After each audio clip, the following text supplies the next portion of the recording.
nakaraan. 3 weeks ago. Natatandaan pa po ba ninyo yung ating tinalakay?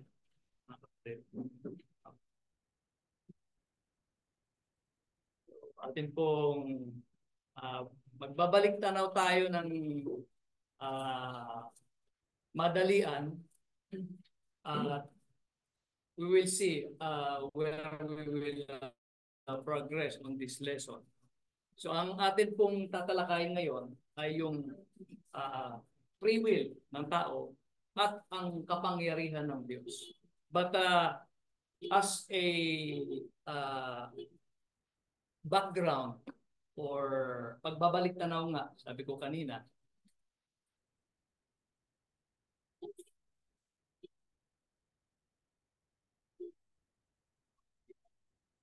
record yung ating lesson. Ito po yung topic na ating tinalakay noon pong July 13. So, ano na ngayon? August 3. Mga 3 linggo na ang nakalipas. At marahil yung iba po na nasa yung nandirito na naka-attend nung linggong yon eh mababalikan po nung ating mind yung ating napag-aralan. At doon naman po sa mga hindi nakadalo, isa po itong magandang pagbalik tanaw din. Gaya ni Brother Romy na nandirito kasama natin. Ang katanungan po na ito ay ibinangon natin noong July 13. No? Ang plano ba ng Diyos para sa tao ay specific sa bawat individual o isang general na plano? Kasi tiningnan po natin, pinag-aralan natin yung isang talata na sabi ko nga po sikat na sikat. Kino-quote palagi. Nabanggit ko nga din po nung lesson natin na yan na maging yung isang senador natin, kinote yan. Sinabi na may plano naman ng Diyos na maganda para sa ating bansa. Mag-antay lang anya tayo. At may mga tao din po, may mga kapaniwalaan pa nga nung nagsasabi na ganito May plano ang Diyos para sa iyo. Antayin mo lang, ipanalangin mo lang. At ito po ang madalas na kinukot ng talata. Jeremiah 29:11, napakaganda po ng mensahe, ng words ditong verse na to. Diba? For I know the plans I have for you. Sabi ng Panginoon. Plans to prosper you and not to harm you. Plans to give you a hope and a future. Kapag kinukot po yan, ang sabi, ang Diyos mayroong plano para sa atin. Bibigyan tayo ng magandang kinabukasan, magandang future. Tinignan po natin mga kapatid, yung konteksto. We study the context. No?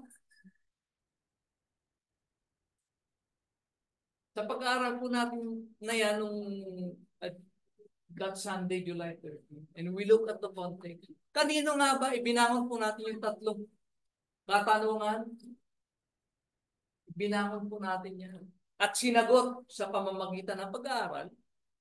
Kanino nga ba sinasabi ang salitang ito? Para sa iyo ba, kapatid?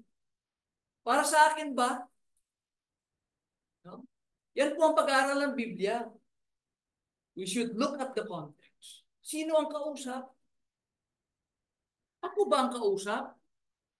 Tayo ba ang kausap? O sila sa panahon nila noon? And we've learned from that study na ang sinasabihan ng propeta Jeremias ay yung mga Hudyo na nandoon sa Babylonian captivity. This is a message of hope to those people. para mabigyan sila ng pag-asa na after 70 years, aalisin kayo ng Diyos dyan, ibabalik kayo doon sa bansang Israel. Stay put lang kayo dyan. 70 years kayong lalagi dyan. At sa next question po, mga kapatid, ito ba applicable sa atin sa ngayon? O sige kapatid, tinatanggap na namin. Para sa atin yan. Kaya lang maganda yung message eh. Hindi ba yan applicable sa atin?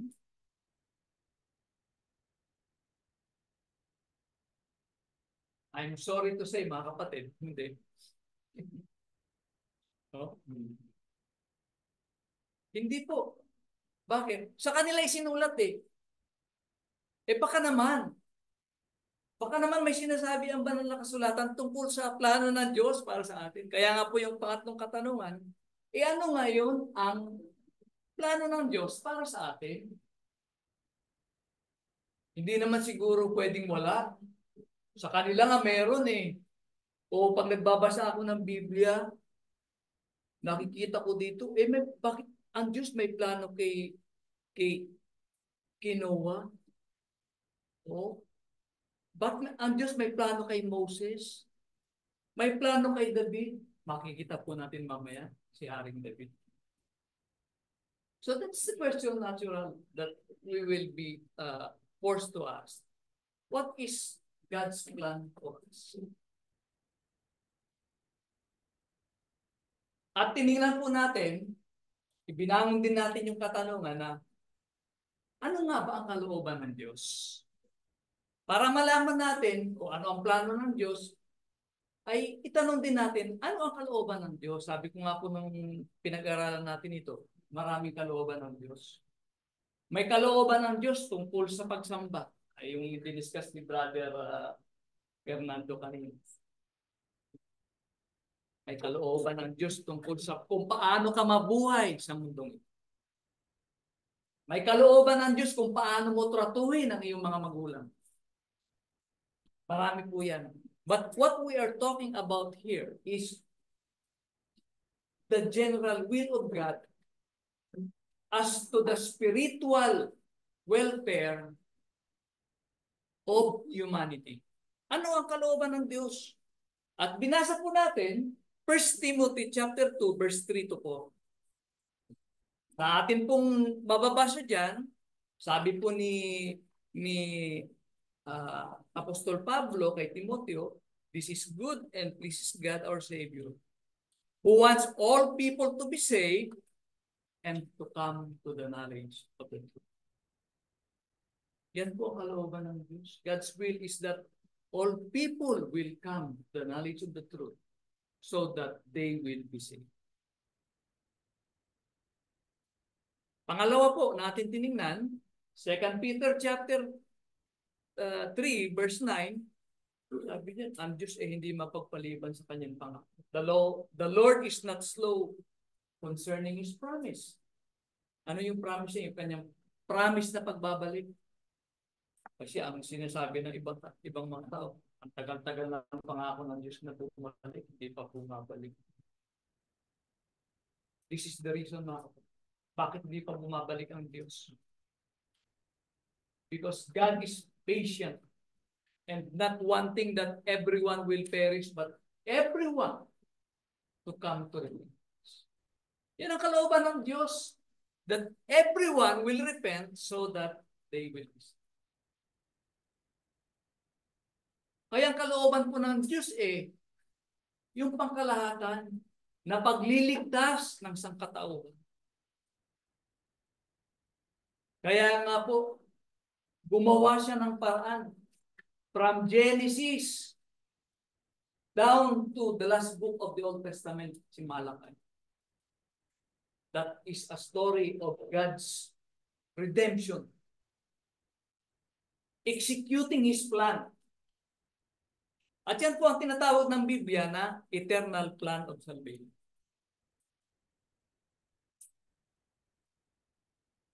May mga ginagamit ang Diyos na tao. In fact, ginamit nga niya si Nebuchadnezzar. Gumagamit siya ng mga hari. May mga nasyon na ginagamit siya laban sa Israel para parusahan ng Israel. Yan po yung Syrian Empire, yung Babylonian Empire, ginamit ng Panginoon niya para disiplinahin ang bansa ng Israel.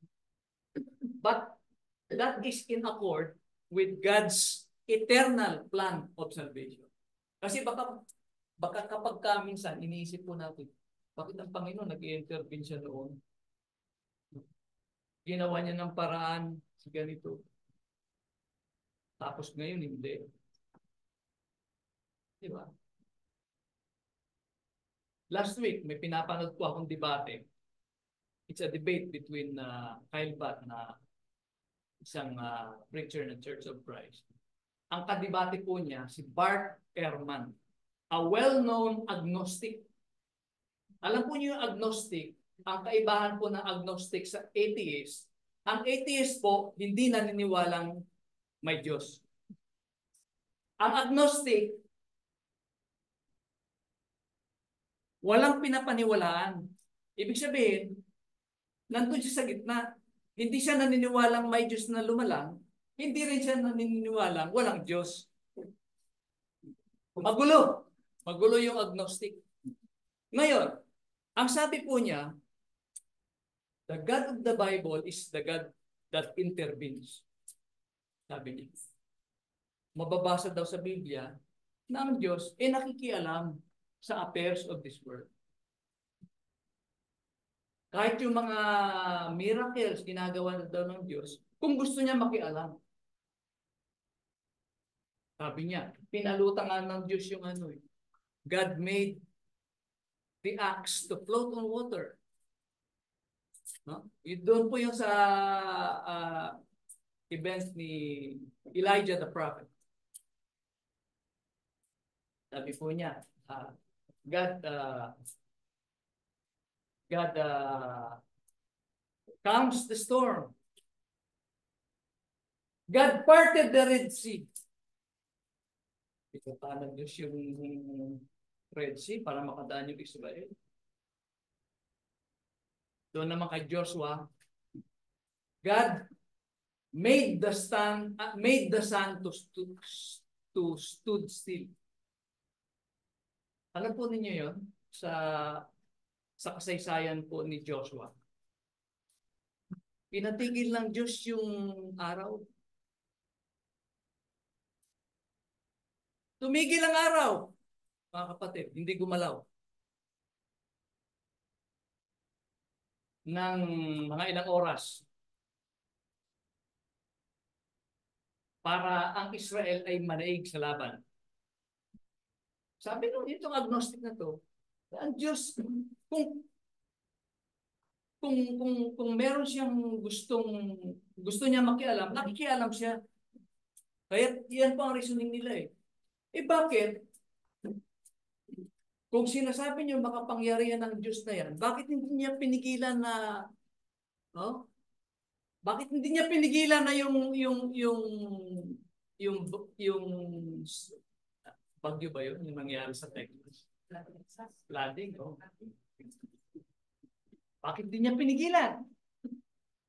Yung lindol na nangyari doon sa Myanmar, bakit hindi niya pinigilan?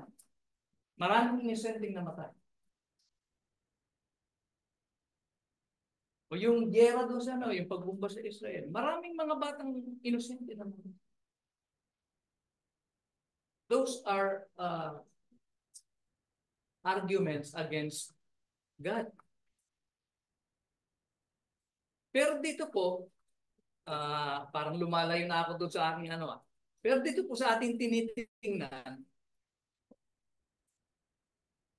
ang Diyos nakikialam talaga in the Old Testament to execute ito pong tinatawag ng eternal plan of salvation. Yan po ang aking pinaniniwalaan. Hindi naman sa lahat ng pagkakataon nakialam ng Panginoon. Kung pag-aaralan po ninyo ang banal na kasulatan. Hindi naman sa lahat ng pagkakataon pinapakialaman ng Panginoon. But when it concerns the coming of the Messiah, the coming of Jesus Christ, no? Doon nakikialam ang Diyos. Pinoprotektahan niya yung seed para pagdating dito sa first century, maipanganak yung Kristo na mabibigay ng kaligtasan para sa sanlibutan. Now, yan po ang general plan of God, eternal plan of salvation. Pero, again, balik tayo doon sa ano, kasi malilikit po ang isipan po natin no, mga kapatid. Hindi lamang tayo, kundi marami po mga relihiyosong tao. Siyempre, iniisip nila yan. Meron ba plano ng Diyos para sa buhay ko? At kung meron man, kung pwede ko ba itong hindi sundin? Can I thwart the plan of God?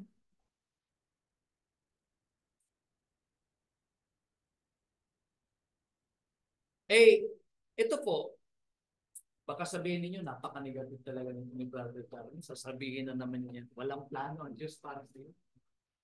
General nga yung plan pagliligtas ng sangkatauhan. Ang sagot ko dyan, mga kapatid, at ang sagot ng Biblia, ayan ay kinuha ko po sa Biblia, may plano ang Diyos para sa buhay mo, sister. Ano yung plano ng Diyos?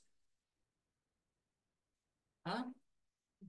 Ang plano ng Diyos sa buhay mo, Sister Jean, makilala mo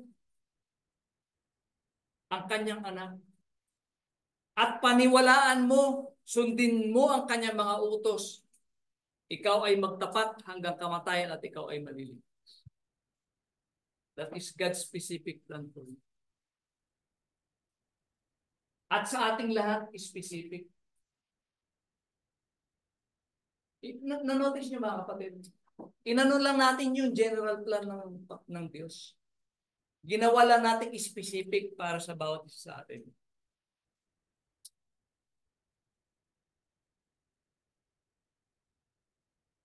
Kasi kung iisipin po natin na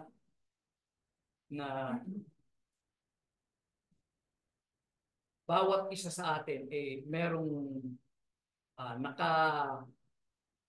nakaano na minsan nga naririnig natin yun, ito yung papel na binigay sa akin. Ito yung role o ito yung mission. Ayun, yun pala yung madalas kong marinig. Yun ang sabi ng iba na ito yung mission ko na binigay sa akin ng Diyos. Talaga ba? Buti ka pa, may mission na binigay sa iyo ng Diyos. Hindi ko pa napupulfill yung mission.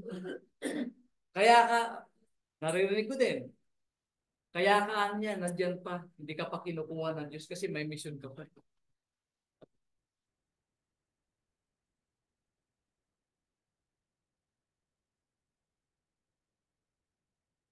Sinabi nga natin nung nakarang lesson na yan, na ang tao, pinaplano niya yung kanyang buhay. Kasi ang Diyos nagbigay ng tinatawag na free agency or free moral agency na kung in simple terms, free will. Free will to choose or decide for himself what he will do or what he will believe or what he will become.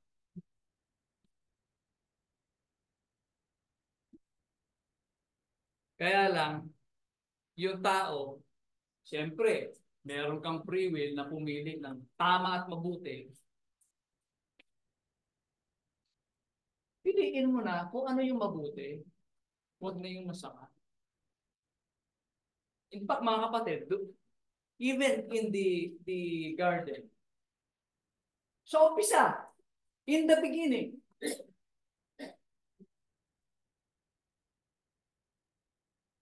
hindi ba si Adan at saka si Eva ibinigyan ng Diyos ng free will? Binigyan sila ng free will na mamili. between obeying God and disobeying God. Mababasa po natin mamaya yung tungkol kay David. Tinitingnan po. Kaya kapag ang tao po, inalign niya yung kanyang plano sa kalooban ng Diyos, I don't see any reason why God will not bless the plan of man. Kaya nga sinabi doon sa Proverbs magtiwala ka sa Panginoon ng iyong buong puso. Huwag kang magtitiwala sa sa iyong sariling pagkaunawa.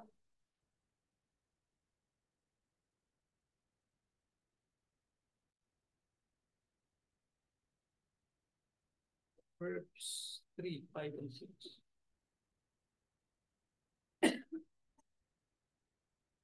Kumiwala ka sa Panginoon ng buong puso mo at huwag kang manalig sa iyong sariling kaunawaan.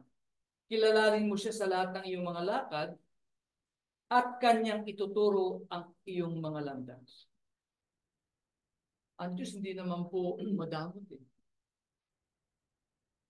Kung tayo mananalangin sa Diyos at i-entrust natin ang ating mga plano sa Kanya, pagpapalain ng Diyos ang ating mga plano. Yung planong yan, as long as that plan is in accordance with the will of God. Kasi baka yung plano na yan, at the surface, mabuti, pero ang totoo hindi. Di ba? Minsan nga, nag-uusap kami ni Sister Marie.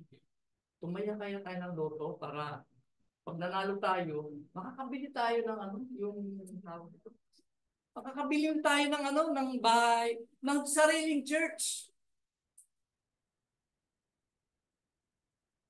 Magandang plano, di ba mga kapatid? Maganda. Masama ba yun? Ang tanong, yun ba ang kalooban ng Diyos?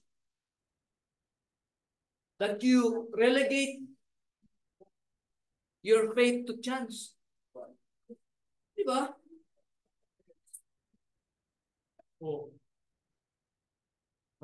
Pag nanalo ako ng loto, marami akong matutulungan. Pupunta ako doon sa pupunta ako doon sa PGH, yung mga walang pambayad, yung mga may sakit, na ang dami tayong magandang plano, mga kapatid. Pero ang tanong, is it according to the will of God?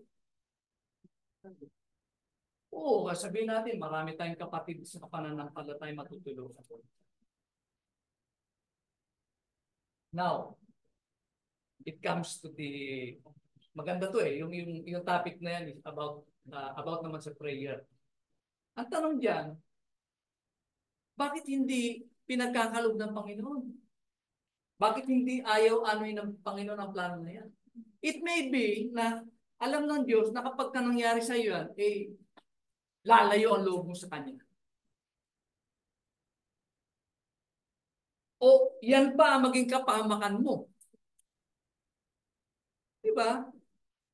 There are so many questions in this world na minsan, we cannot, hindi minsan natin may kaagad yung direct na answer or we cannot give a definitive answer. Because, sabi nga sa Biblia, sabi ng Diyos, my thoughts are not your thoughts and my ways are not your ways. Sabi dun sa Deuteronomy din, the secret things belongs to the Lord. Siya lamang po ang nakakala. At minsan, yung mga ipinahayag sa atin, yun po ang intindihin natin. So ituloy po natin. Sinasabi ko po kanina, yung tungkol sa God's plan. Man's free will and God's sovereignty. Ito po ang isang maganda example. Si King David. Alam po ninyo, ito si Haring David. Kung meron mang karakter sa Biblia, na magandang example ng pagpaplano ng Diyos para sa buhay ng tao. Dito po, isa po ito si King David na makikita po natin magandang example. Ang sabi po sa Biblia, dinescribe po ito si David eh. Malapit po ito sa puso ng Diyos. Bakit? Sabi po sa 1 Samuel chapter 13 verse 14, he is a man after God's own heart. Kung inyo pong babasahin yung konteksto, ay dito po nakaano na eh. Nakasabi na eh. Masunurin siya eh. Masunurin siya sa commandment ng Panginoon. Kaya siya tinawag na a man after God's own heart. Kaya nga binanggit yan sa Acts chapter 13 eh. Sabi doon sa Acts chapter 13 verse 22 to 23. Ilalahan ni Apostol Pablo yung kasaysayan. Sabi niya, I have found David, son of Jesse, a man after my own. He will do everything I want him to do. And you notice this, verse 20. Bakit special po ito si David? Sapagkat sa lahi ni David manggagaling yung tagapagligtas. Yung Kristo na magliligtas sa sangkatauhan, magbubuhis ng kanyang buhay for the forgiveness of sin so that all mankind will have the chance to be saved. Nanggaling yan sa lahi ni David. Ngayon, special si David sa Panginoon. Pero, yung buhay ba ni David, makikita po natin, yung buhay ba ni David, ipinakialaman ng Panginoon. Binigyan siya ng free will, mga kapatid. If we study 2 Samuel chapter 11, alam po natin lahat ito. Ito po yung pagkakasala ni David ng adultery with Bathsheba.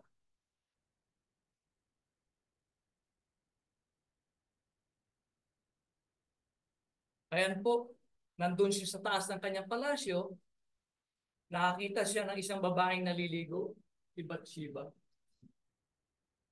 Kung talagang special ito si David sa Panginoon, at talagang ang plano ng Panginoon sa kanya, since sa kanya manggagaling yung lahi na lahi ni Kristo eh. Oh? Bakit siya inayaan ng Diyos? Di sana pinigilan siya, huwag kang aakyat. Makakakita ka nung magkakasala ka.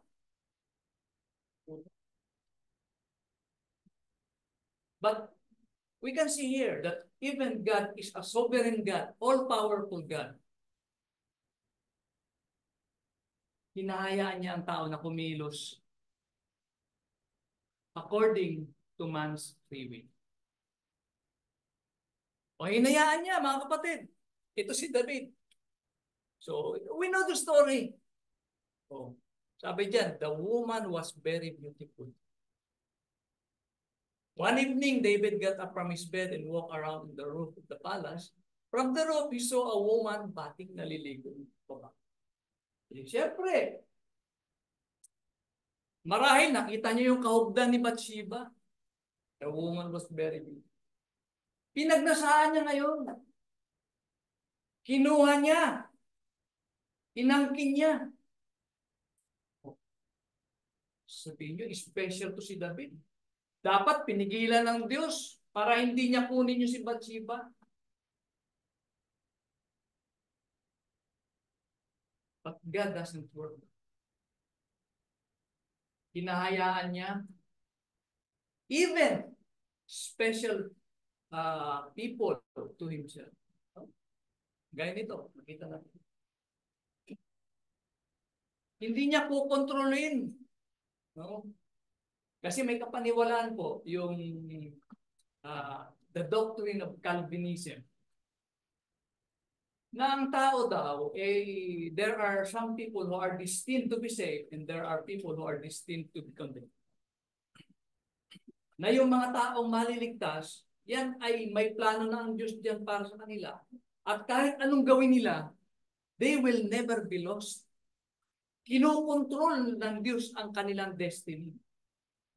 At makikita po natin dito, special na tao ito. A man after God's own heart. Pero ano pong nangyari? Hindi siya pinigilan ng Panginoon. God let David to live his life the way he sees fit.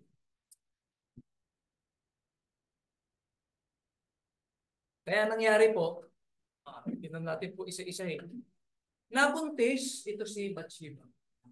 Eh nangyari pa, ang masama pa dyan, pinagtakpan ni David. Gumawa pa siya ng paraan. Pinauwi si Uriah. Tapos sinabihan na sumiping ka sa asawa mo. Para para pagka nabuntis siya, pag nasipingan na niya, ibig sabihin, oy, hindi na akin yan. Matakin niyo mga kapatid, pinagtakpan niya yung kanyang kasalanan. Hindi nadala si Uriah doon. Honorable man si Uriah. Sabi niya, yung aking kapitan baka kasama, nandun ang ipagdigma, tapos ako dito, pahaya-hayahin lang. Hindi niya tinabihan yung kanyang asawa. In fact, hindi nga siya umuwi sa bahay. Natulog siya doon sa pintuan ng palasyo. Sabi ni David, na ulo nito parang hindi ako makakalusot dito. Ang ginawa niya ngayon, gumawa siya ng sulat at pinadala niya kay Uriah. Sabi, dalahin mo ito kay doon sa kapitan.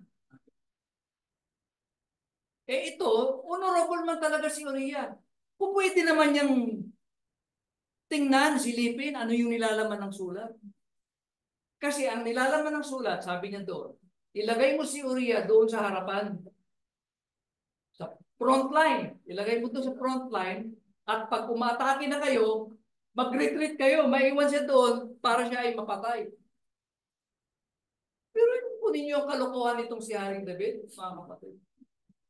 Pagtatakpan at pagtatakpan niya ang kanyang kasalanan. So anong nangyari? Very honest man si Uriah. Pinala niya doon. At nung hindi niya binasa. Nung binasa ni yung kanilang kapitan,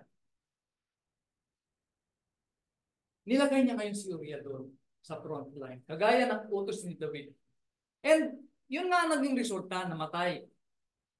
At nung namatay, kinuha na ni David si Bathsheba sa palasyo. Ginawa na niya ang asawa niya. Natauhan lamang siya nung pinuntahan siya ng propeta, Prophet Nathan. Na sinabihan siya, nagkasala siya laban sa Panginoon. Hindi siya nagkasala laban kay Bathsheba at kay Uriah.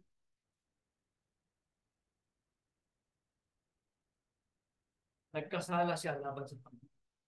At alam po ninyo, ito pong kasalanan ni David, nung ma-realize niya na siya ay nagkasala, nagsisi po siya. Humingi siya ng tawad sa Panginoon.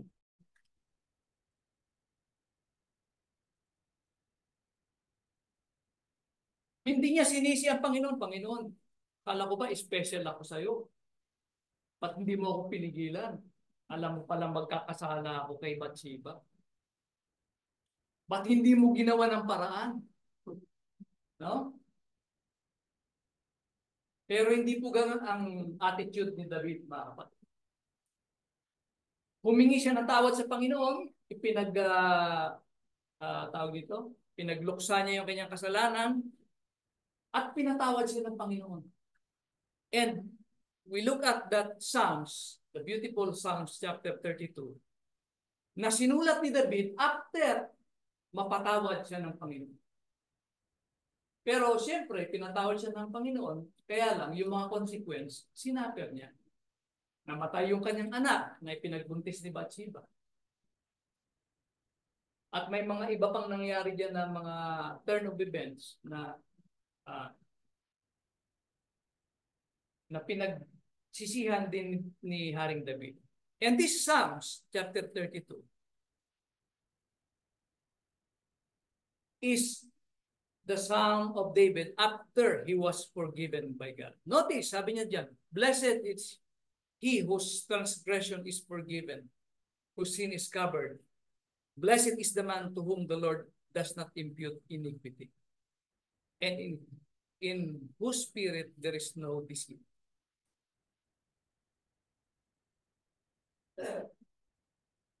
Sabi sa verse 5, for I acknowledge my sin to you, and my iniquity I have not hidden.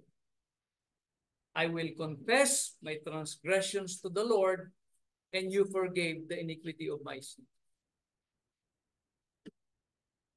Nilalahat ni David na siya ay pinatawad ng Diyos out of the sincerity of his heart, na pinagsisisihan niya, mga kapatid.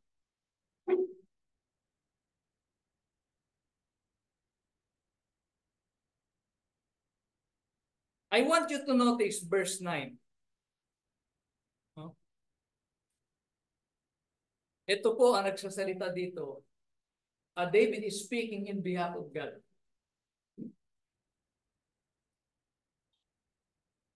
Sabi dito ni Haring David,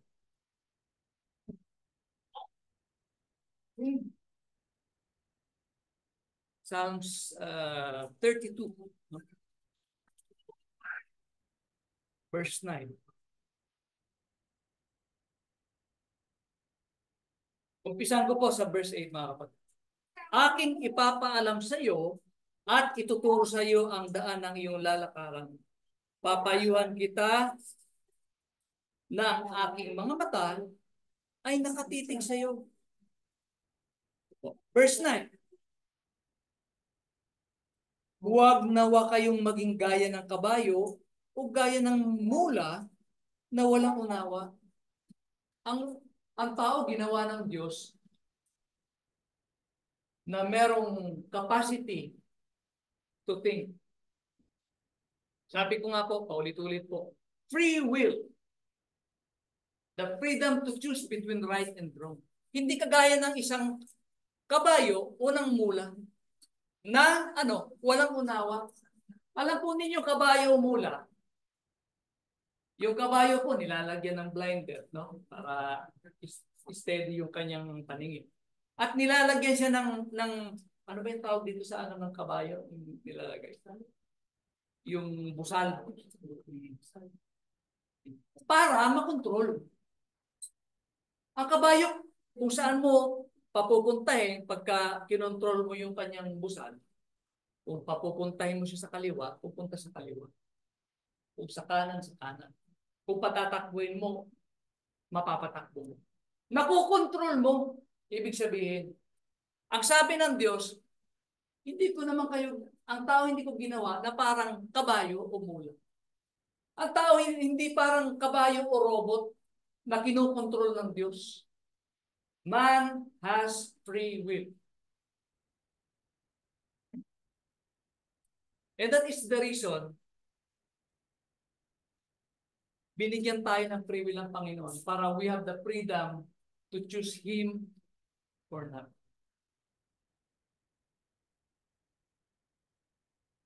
Kaya hindi po ako naniniwala sa sabi na na ang tao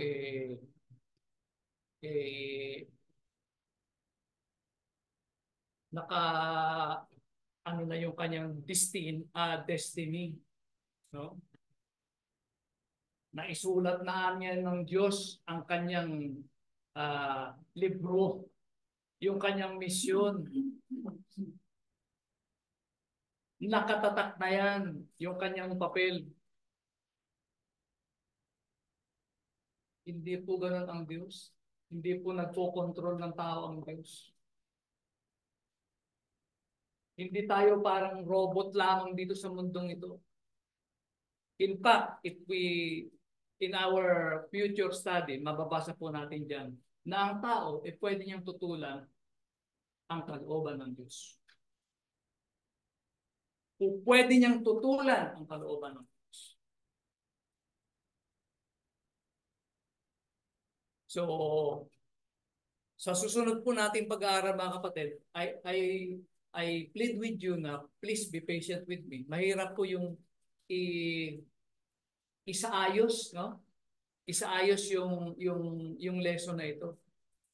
Kasi mga ilang araw ko na pong pinapakinggan yung lesson ni Brother JR at ni Brother Jim tungkol po dito sa ano, yung kalooban ng Diyos, God's will, God's way.